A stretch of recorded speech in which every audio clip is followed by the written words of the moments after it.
కాకినాడ జిల్లా సామర్లకోట మండలం పి వేమవరంలో భర్త దారుణంగా భార్యపై దాడి చేసిన ఘటన వెలుగులోకి వచ్చింది.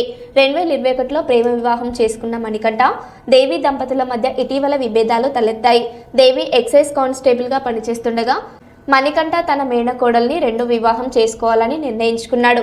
ఈ విషయంలో గొడవ జరిగి దేవిని రోడ్డుపై పడేసి కొట్టాడు. బాధితురాలు సర్పవరం పోలీస్ స్టేషన్లో ఫిర్యాదు చేసింది.